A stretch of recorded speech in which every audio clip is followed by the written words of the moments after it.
Good day, ladies and gentlemen. I'm Crunchy Deborah, and I'm in G7. We are presenting on the topic performance appraisal. So, by the end of this presentation, our colleagues will know the meaning of performance appraisal and the aspects of the importance of performing performance appraisal, the steps in performing performance appraisal, the challenges in performing performance appraisal. So, let's start. One may ask, what is performance appraisal? Performance appraisal is the process of assessing an individual on a current job performance. So with performance appraisal, the individual is assessed based on his strengths and weaknesses and his accomplishments. So management sees to it that if the individual has any weaknesses, they help the individual build upon it. So it is through performance appraisal that employees are able to get promotion, get incentives, and even get professional development. Thank you. Good evening, ladies and gentlemen. Please, I'll be talking about the importance of performance appraisal. And the first point is it enhances teaching quality. When performance appraisal is done, it helps an institution or an organization to know where its employees are having difficulties and then where their strengths are, so that it will enable them to know what they will do to help them improve on their weaknesses and also strengthen the abilities they have.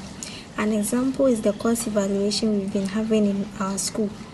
When the school asks us to evaluate the courses we are doing to know whether the lecturers are performing what they are supposed to do or they are going otherwise. Another one too is goals alignment. Goals alignment in performing performance appraisal, it helps the employee to make decisions or practice things that goes in line with what the organization wants. That means what they do is in line with the things that the organization has seeking to achieve in the organization.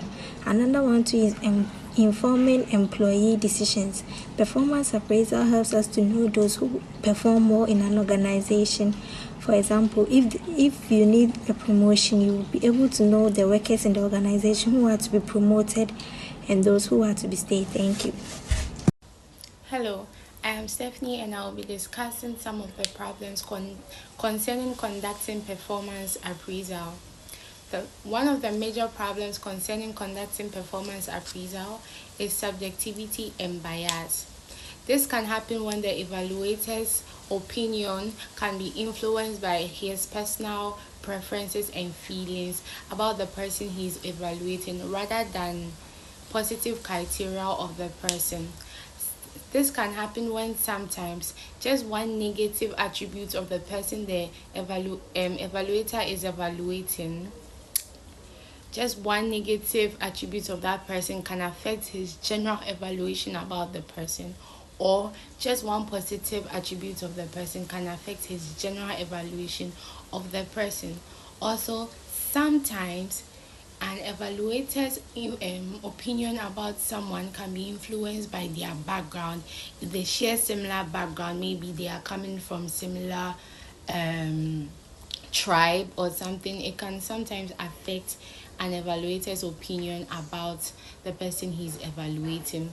This can go as far to affect the employee by decreasing employee morale and also decreasing the employee's motivation towards work. It could sometimes also lead to legal issues when the employee feels like he isn't being treated right. It could also affect management decisions such as promotion and raises. Thank you. Okay, so I'm continuing from the challenges in performing performance appraisal. So one challenge is lack of clarity. So it could be that management would need informations from employees about a different employee. So the thing is when they don't get the required information or when they don't get the necessary information that they want from that employee, they could give the appraisal to somebody else, and it could cause misunderstanding between the affected employee and the manager. Another point is subjectivity and bias. So it could be that management in an institution could be biased in the sense that in performing performance appraisal, it would give incentives or promotion.